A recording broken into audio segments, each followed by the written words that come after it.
चरित्रहीन भाग 11। बिछौना बिछाते बिछाते किरणमयी उसी के एक कोने में बैठकर म्लान करुण कंठ से बोली, ये क्या तुम्हारी नौकरी है या व्यवसाय है बबुआ जी, कि इसकी सफलता विफलता मालिक की इच्छा पर या दुकान की खरीद बिक्री पर निर्भर करेगी?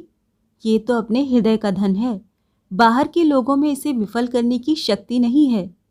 कहकर वो कुछ देर तक आंखें मूंदे बैठी रही। दिवाकर ने भक्ति भरे चित्त से उस सुंदर मुख को देखते हुए धीरे से कहा, अच्छा भाभी, तुम क्या आंखें मूंदने पर अपने स्वामी का मुख अंतःकरण में देख पाती हो? किरणमयी ने आंखें खोलकर कुछ विस्मित होकर कहा, स्वामी का? हाँ, देख पाती हूँ, जो मेरे यथार्थ स्वामी हैं। वो सच में ही मेरे इसी स्थान में रहते हैं। कहकर उसने उंगली से अपना हृदय दिखाया। दिवाकर ने इस बात को सरल भाव से समझकर नम्रता से कहा, लेकिन इस प्रकार देखने से क्या लाभ है भाभी? तुम देवी देवता नहीं मानती, तुम इहलोक परलोक भी नहीं मानती, तो फिर मृत्यु के उपरांत तुम किस प्रकार उनके पास जाओगी? मरने के बाद मैं किसी के पास नहीं जाना चाहती। कहीं किसी के पास नहीं? बिल्कुल अकेली रहना चाहती हो? इतना कहकर दिवाकर मानो हतबुद्धि होकर ताकता रह गया। दूसरी ओर उसका प्रश्न सुनकर किरणमयी भी थोड़ी देर के लिए अवाक हो गई, लेकिन दूसरे ही क्षण वो जोर से हंसकर बोली, लेकिन जब तक तुम मेरे संबंध में बातें क्यों सुनना चाहते हो बबुआ? क्या जानूं भाभी, पर सुनने की बड़ी इच्छा होती है। किरणमयी ने बिछौने की चादर ठीक कर देने के बहाने मुंह घुमाकर कहा, मैं एक आदमी के पास जाना चाहती हूँ, लेकिन वो मरण के उस पार नहीं है, इसी पार है। दिवाकर ने कहा, लेकिन वो तो मरण के उस पार चले गए हैं, फिर उन्हें इस पार किस प्रकार पाओगी तुम? किरणमयी ने हंसकर कहा, मेरा वो तो अब भी इसी पार उपस्थित है, अब तक चली गई होती, लेकिन क्या भाभी? यदि वो मुझे इतना बता देता कि वो मुझे चाहता है या नहीं? दिवाकर ने फिर आश्चर्य में पड़कर कहा, कौन है इस पार? कौन बताएगा कि वो तुमको चाहता है या नहीं? ये तुम क्या कहती हो भाभी?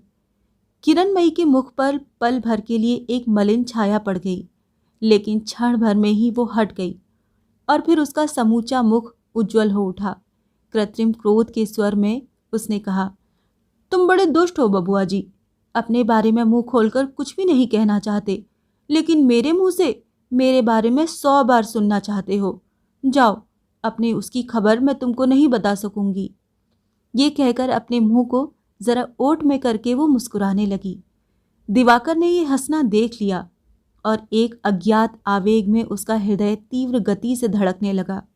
अपने को संभाल कर उसने कहा, मेरे पास कहने की बात ही कौन सी है भाभी, जो मैं तुमसे कहूँगा? किरणमयी उसकी ओर घूम कर खड़ी हो गई। इतने दिनों से तुमको मैंने इतना सिखाया, वो सब का सब व्यर्थ हो गया? एक बार अपनी छाती पर हाथ रखकर देखो तो जरा, वहां एक भयानक बात खलबली मचा रही है या नहीं? सच कहो।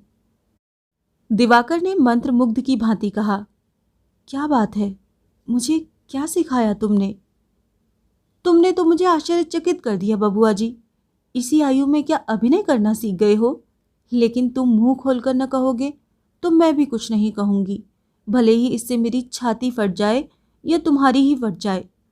ये कहकर उसने एकाएक झुककर दिवाकर की ठोड़ी को एक बार हाथ से हिला दिया और फिर तेजी से कमरे के बाहर चली गई। दिवाकर को जैसे सांप सूंघ गया। इससे पहले कई बार किरणमयी ने तरह तरह के मजाक किए थे, सैकड़ों बार छल से स्पर्श किया था, लेकिन आज का ये परिहास, ये स्पर्श उसके कान तक झंझना उठे। धमनियों में जैसे बिजली दौड़ गई। शरीर के प्रत्येक रक्त बिंदु में ऐसे द्रुत वेग का अनुभव इससे पहले उसे कभी नहीं हुआ था। बहुत दिनों के बाद आज फिर प्रातःकाल अघोरमयी मोहल्ले की कई बूढ़ी स्त्रियों के साथ काली जी के दर्शन करने काली घाट गई थीं। जाते समय कह गई थीं कि माता की आरती हो जाने पर थोड़ी रात बीत जाने पर घर लौटूंगी। रात के लगभग 8 बजे थे। दिवाकर अपने बिछौने पर चुपचाप लेटा हुआ था। उसके सिरहाने एक मिट्टी का दीपक टिमटिमाता हुआ जल रहा था। इसी क्षीण प्रकाश में थोड़ी ही देर पहले वो दुर्गेश नंदिनी नामक पुस्तक पढ़ रहा था।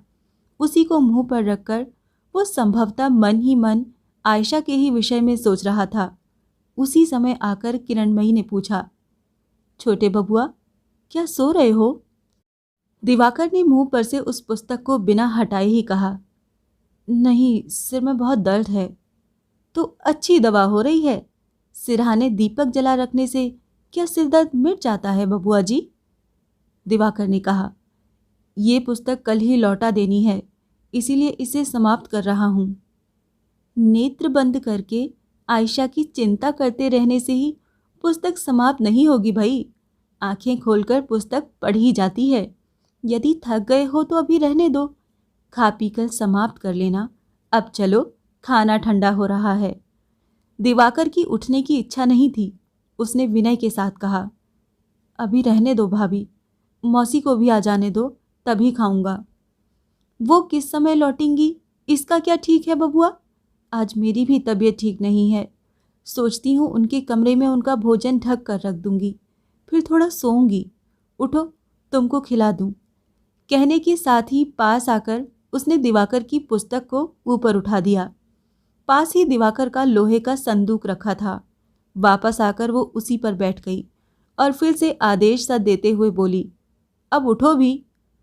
मेरी उठने की जरा भी इच्छा नहीं हो रही है भाभी। इससे तो कोई बात करो, मैं सुनता हूँ। खाली बात करने से पेट तो नहीं भरता देवर जी, उसके लिए समय पर खाना भी पड़ता है।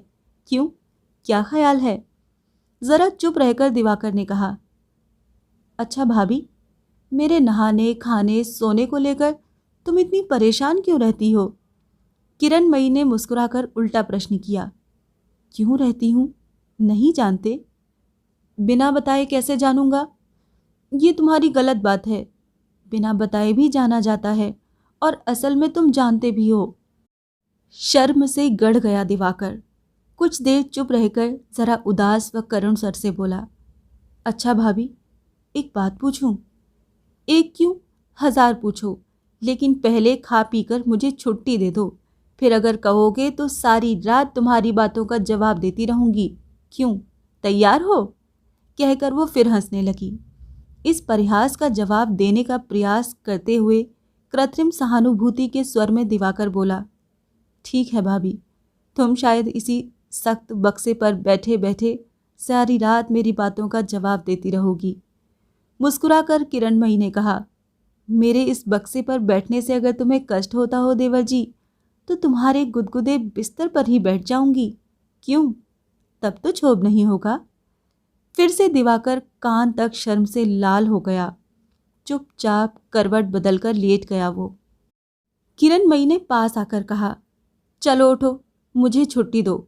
करवट बदलकर सोने की आवश्यकता अब नहीं है। तभी रसोई घर से नौकरानी का स्वर सुनाई पड़ा, मैं यहां से ही सुन रही हूं बहू, पर तुम नहीं सुन पाती। मां नीचे से पुकार रही हैं। किरणमयी लौट आई और फिर उसी संदूक पर बैठ गई। क्रोध करके बोली, घमंड तो कम नहीं है। मैं जाकर दरवाजा खोल दूं, तू नहीं खोल सकती? मेरे हाथ खाली नहीं हैं, इसी से कहना पड़ा। कहकर नौकरानी बड़बड़ाती हुई शीघ्रता से नीचे उतर गई। दरवाजा खोलते ही अघोरमयी झड़क कर बोल उठी, तुम दोनों के कान क्या एकदम बहरे हो गए हैं? आधे घंटे से किवाड़ का कुंडा बजा रही हूं। इस बार नौकरानी भी गरज उठी, अंधी बहरी न होती तो क्या तुम्हारे घर नौकरी करने आती माँ जी? अब तुम किसी आंख कान वाली को रख लो, मुझे जवाब दे दो। रसोई घर से मैं सदर दरवाजे की पुकार नहीं सुन पाऊंगी। अघोरमयी ने कोमल होकर कहा, बहू क्या कर रही है? दासी ने अस्फुट स्वर से कहा, देवर को लेकर सारा दिन प्रेम लीला हो रही है, और क्या करेगी? अभी जो मैंने दरवाजा खोल देने को कहा तो आंखें लाल करके मेरे गरूर का ताना मारने लगी। अरे, ये तो बड़े बाबू आ गए। कहते कहते दासी अचानक अघोरमयी के पीछे उपेन को देखकर सहम कर कोने में जा खड़ी हुई। अघोरमयी मुंह घुमाकर उपेन से बोली, चल बेटा उपेन, ऊपर चलो। चलो मौसी, चल रहा हूं। कहकर उपेंद्र अघोरमयी के पीछे पीछे सीढ़ियां चढ़ने लगे। लेकिन दासी के मुंह से निकली सभी बातें उनके कानों में पहुंच चुकी थी। ऊपर आकर अघोरमयी ने कड़े स्वर से पुकारा, कहाँ हो बहू, जरा बाहर तो आओ, उपेन आया है। अंधेरी कोठरी में बैठी किरणमयी की छाती धड़कने लगी और बिछौने पर लेटे हुए दिवाकर का सर्वांग शिथिल हो गया। अघोरमयी ने फिर पुकारा, कहाँ गई? एक चटाई तो लाकर बिछा दो बहू, उपेंद्र क्या खड़ा ही रहेगा? किरणमयी ने बाहर आकर बरामदे में चटाई बिछा दी। उसके मुंह से सहसा बात नहीं निकली। उपेंद्र ने निकट आकर प्रणाम करके कहा, आप अच्छी तरह तो हैं भाभी? किरणमयी ने अपने को संभाल लिया, गर्दन हिलाकर कहा, हाँ, तुम कैसे हो बबुआ जी? बहू अच्छी तरह है ना?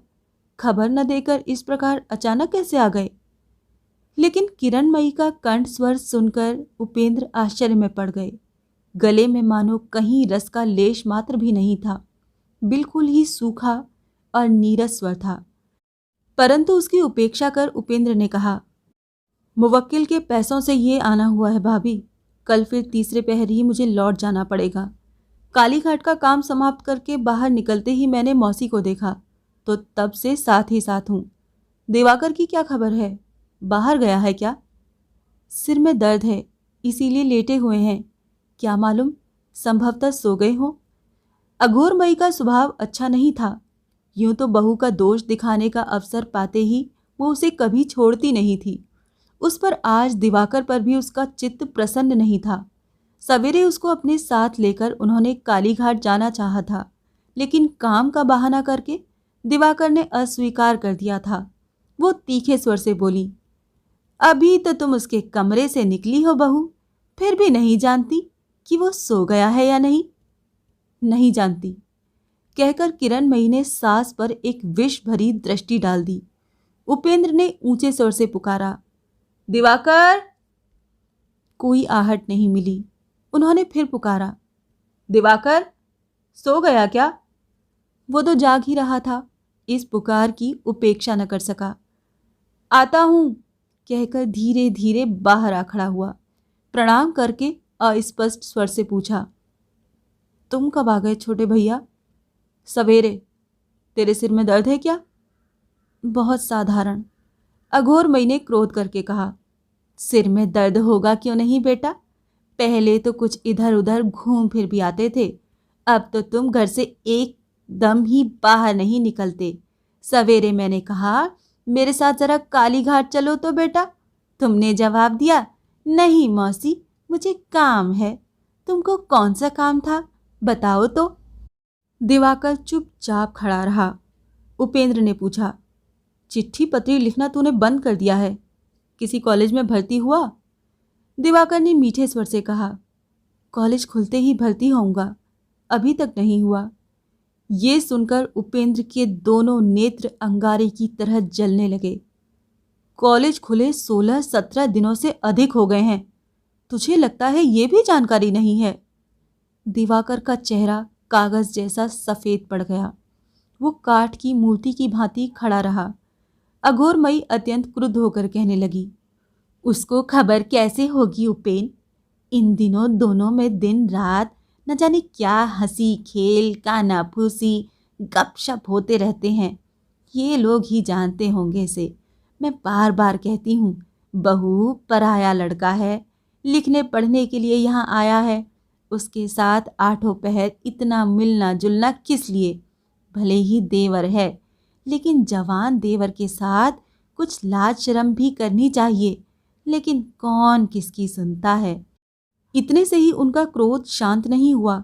किरणमयी को सुनाती हुई बोली, तू यहाँ बैठा है उपेन, इसीलिए, नहीं तो अब तक आकर मेरा झोंटा मुट्ठी में पकड़ लेती। ये मेरी बहू ऐसी ही लक्ष्मी है, मैं शपथ पूर्वक कह सकती हूँ, सब दोष इसी मुँह जली का है। किरणमयी चुपचाप निकट ही खड़ी थी। उसने एक बात का भी उत्तर नहीं दिया। वो चुपचाप धीरे से रसोई घर की ओर चली गई। अघोरमयी ने उसी प्रकार क्रुद्ध स्वर में कहा, अजी ओ बड़े आदमी की लड़की, मेरे लड़के ने दिन भर कुछ खाया नहीं है, कुछ खाने पीने का प्रबंध करेगी? इस प्रकार चले जाने से तो काम नहीं चलेगा। किरणमयी लौटकर खड़ी हो गई। फिर स्वाभाविक स्वर से बोली, इसी के लिए जा रही हूँ माँ। फिर उपेंद्र को लक्ष्य करके कहा, भाग मत जाना बबुआ, मुझे कुछ पूड़ियाँ बना लाने में 10 मिनट से अधिक समय नहीं लगेगा। लगभग मूर्छित से स्तब्ध खड़े दिवाकर से उसने कहा, छोटे बबुआ चलो, तुमको वहीं खाने को दे दूं, रसोई घर में चलो। वो फिर सास से संबोधित हुई, माँ दासी को क्या तनिक दुकान पर भेज दूं, बबुआ जी के लिए कुछ मिठाई खरीद लाएं। अघोरमयी या उपेंद्र कोई भी उसकी बातों का उत्तर न दे सका। इस बहू के अपरिमित संयम और असीम अहंकार ने मानो एक ही साथ दोनों की बुद्धि का हरण कर कुछ देर के लिए उन्हें वज्राहत सा निर्वाक बना दिया था। लगभग 1 घंटे तक बातचीत करके अघोरमयी संध्या वंदना और माला जपने के लिए चली गई। तब किरणमयी ने निकट आकर उपेंद्र से कहा, मैंने अपने कमरे में तुम्हारा खाना परोस रखा है बबुआ, उठो। उपेंद्र चुपचाप उठकर आसन पर जा बैठे। किरणमयी पास ही भूमि पर बैठ गई। बोली, आज थोड़ा बहुत जो कुछ है यही खा पी लो बबुआ जी, और अधिक वस्तुएं पकाने में व्यर्थ में बड़ी रात हो जाती। उपेंद्र ने मुंह ऊपर उठाकर देखा। दीपक के क्षीण प्रकाश में उनका चेहरा पत्थर की भांति कठोर दिखाई पड़ रहा था। भोजन की थाली को वो एक ओर ठेल कर बोले, भाभी खाने के लिए इतना ही यथेष्ट है, लेकिन मैं खाने के लिए नहीं आया हूँ, आपके साथ एकांत में 2 बातें करने आया हूँ। ये तो मेरा अहोभाग्य है, लेकिन खाओगे क्यों नहीं? उपेंद्र पल भर टकटकी बांधे निहारते रहे। उनका कठोर मुख मानो और भी कठोर दिखाई पड़ने लगा। आपका छुआ खाने में मुझे घृणा हो रही है। किरणमयी चुपचाप गर्दन झुकाए बैठी रही। बड़ी देर बाद मुंह ऊपर उठाकर वो धीरे से बोली, तो इस दशा में खाने की आवश्यकता नहीं है, कहकर उसने फिर सिर झुका लिया। बात को फिर मुंह ऊपर उठाकर जरा हंस पड़ी। घृणा होने की बात ही है, लेकिन तुम्हारे मुंह से ऐसी बात सुनूंगी ऐसा मैंने कभी विचार नहीं किया था। केवल एक ही मनुष्य ऐसा था जो घृणा से थाली ठेल सकता था, वो है सतीश, तुम नहीं बबुआ। उपेंद्र घृणा से, क्रोध से, आश्चर्य से अवाक होकर देखने लगे। किरणमयी उसी प्रकार शांत कठोर भाव से कहने लगी, तुम्हारा क्रोध कहो, तुम्हारी घृणा कहो, सब ही तो दिवाकर के लिए है ना बबुआ जी। लेकिन इस विधवा के लिए जैसा वो है वैसे ही तुम हो। उसके साथ मेरा संबंध कहाँ तक कितना जा पहुँचा है ये तो तुम लोगों का अनुमान मात्र है।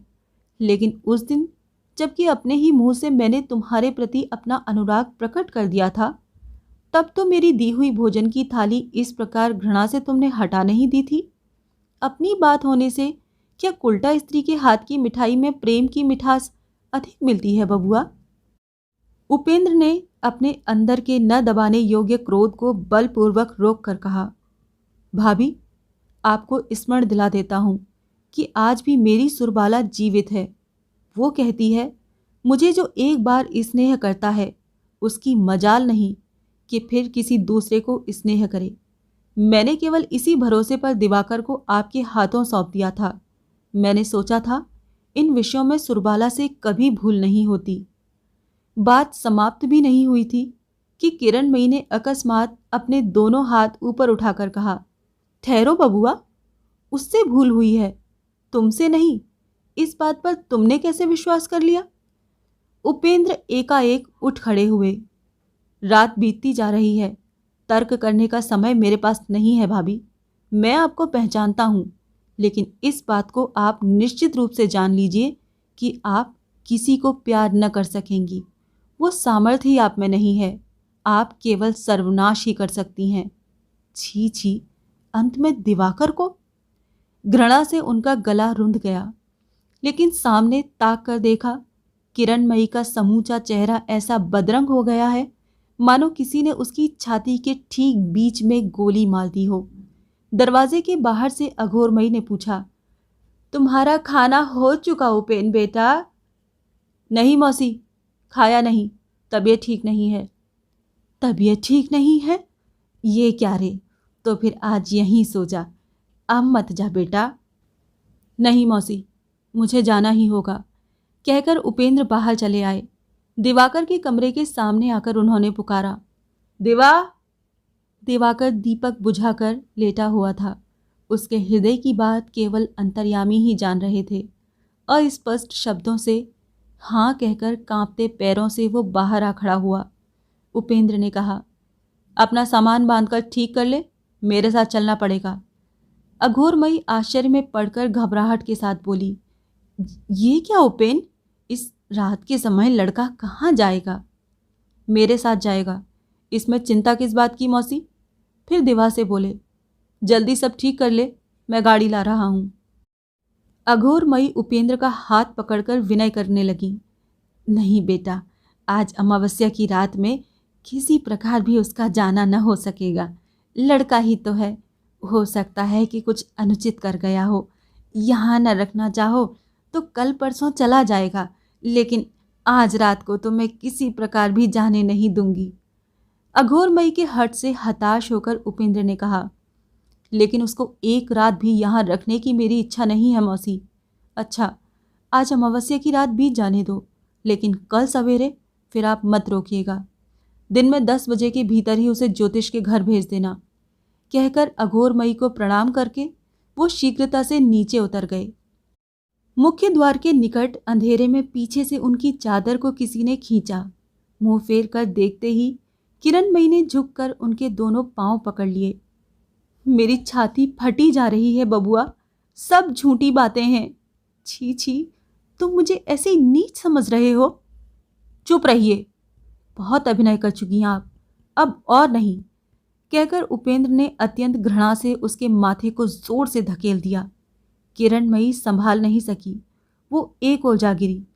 नास्तिक, अपवित्र, निर्लज्ज, कहकर उपेंद्र उसकी ओर एक बार भी देखे बिना शीघ्रता से बाहर निकल गए। किरणमयी फौरन उठ बैठी। संभवतः उसने चिल्लाकर कुछ कहना चाहा, लेकिन उसके गले से आवाज नहीं निकली। केवल खुले दरवाजे की ओर निहारती रही। उसके नेत्रों से मानो आग की चिंगारियां निकलने लगीं। बहुत दिन पहले, एक बार पहले भी वो ठीक इसी स्थान पर खड़ी हुई थी, जब पहली बार उपेंद्र सतीश के साथ आकर लौट रहे थे। उस दिन किरणमयी की आंखों में जो आग जल रही थी, जिस उन्मत्त दृष्टि से वो उन्हें जाते हुए देख रही थी, आज उपेंद्र की अंतिम विदाई के समय भी उसकी आंखों में वही आग प्रज्वलित थी। वैसी ही उन्मत्त दृष्टि से वो उन्हें जाते देख रही थी। अरे बहू, तुम इस तरह क्यों बैठी हो? तू क्या घर जा रही है? कहकर किरणमयी हड़बड़ाकर उठ खड़ी हुई और दासी का हाथ पकड़कर बोली, जरा मेरे कमरे में चल तो, तुझसे 2 बातें कर लूं। कहकर वो उसे बलपूर्वक अपने कमरे में खींच ले आई और चिराग तेज करके उसने बक्सा खोलकर उसमें से चांदी के 2 मोटे मोटे कड़े निकालकर उसके हाथ में दे दिए। तेरी लड़की के पहनने के लिए दे रही हूँ। नहीं नहीं, मेरे सिर की कसम, तुझे लेना ही पड़ेगा, संभवतः फिर कभी भेंट न हो। कहते कहते उसकी आंखों से झरझर आंसू बहने लगे। ये कैसी बात हुई बहू? कहकर दासी विहल दृष्टि से निहारती रह गई। किरणमयी ने आंखें पोंछते पोंछते कहा, तेरे अतिरिक्त मेरा अपना कोई नहीं है, तू मुझे यहाँ से बचा, यहाँ रहने से मेरी छाती फट जाएगी। दासी ने चुपचाप किरणमयी को सिर से पैर तक ध्यान से देखकर कहा, मैं सब समझती हूँ बहू, मैं भी तो औरत ही हूँ। मेरे मर्द ने जिस दिन पोखरे के घाट पर रोक कर कहा था, मैं अब जाता हूँ मुक्ता, संभवतः अब फिर भेंट न होगी, तब मैंने भी तो उसके पैरों पर गिरकर रो कर कहा था, मुझे अपने साथ ले चलो, छोड़कर चले जाने से मेरी छाती फट जाएगी। शायद कल सवेरे ही छोटे बाबू जाने वाले हैं। हाँ, लेकिन कलकत्ता में अब हमारा रहना न हो सकेगा। कहाँ जाएं, पता तो भला। दासी तनिक भी चिंता न करके बोली, तो तुम अराकन जाओ ना, सुख से रहोगी। मेरी छोटी बहन भी वहीं है, मेरा नाम लेने से वो तुम लोगों को बड़े आदर से रखेगी। आज मंगलवार है, कल तड़के ही जहाज छूटेगा, वहां जाओगी बहू? किरणमयी ने दासी का हाथ थाम कर कहा, जाऊंगी। दासी ने दिलासा देते हुए कहा, तो तुम लोग तैयार रहना, मैं तड़के ही गाड़ी लेकर आऊंगी, कोई भी न जान सकेगा कि तुम लोग कहाँ चले गए। जाओ बहू जाओ, छोटे बाबू को छोड़कर तुम बचोगी नहीं। बबुआ जी, उस समय संभवतः भोर का समय था। दिवाकर चौंक कर उठ बैठा। ठीक सामने ही किरणमयी दिखाई दी। उसने चौंक कर कहा, कौन? भाभी हो क्या? हाँ बबुआ जी, मैं ही हूं, कहकर वो विहल दिवाकर की छाती के ऊपर अचानक औंधी होकर गिर पड़ी। बबुआ जी, सुनती हूं तुम मुझे छोड़कर चले जाओगे। कहाँ जाओगे? देखूं तो। उत्तर में दिवाकर अवाक हो गया। उसके दोनों नेत्रों में आंसू भर आए। किरणमयी उठ बैठी और आंचल से उसके नेत्र पोंछकर बोली, छी, रोते क्यों हो? भाभी, मैं तो निरुपाय हूं। छोटे भैया ने तो आज सवेरे ही मुझे चले जाने को कहा है। उपेंद्र का नाम सुनते ही किरणमयी क्रोध से अंधी होकर बोली, कौन होते हैं छोटे भैया? कौन है वो? वो क्या मुझसे भी अधिक तुम्हारे अपने हैं? तुमको देखे बिना क्या उनकी भी छाती फट जाती है? नहीं बबुआ, संसार में किसी में ऐसी शक्ति नहीं है कि हम दोनों को अलग कर सके। बाहर गाड़ी खड़ी है, चलो हम लोग चलें।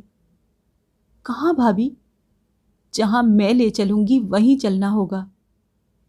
अच्छा चलो, कहकर दिवाकर उठने को तैयार हो गया। एक बार उसको विचार हुआ कि वो जाग नहीं रहा, नींद के नशे में स्वप्न देख रहा है। लेकिन दूसरे ही क्षण किरणमयी का अनुसरण करता हुआ वो धीरे धीरे बाहर आ गया। इससे आगे की कहानी जानने के लिए सुनिए चरित्रहीन का अगला भाग।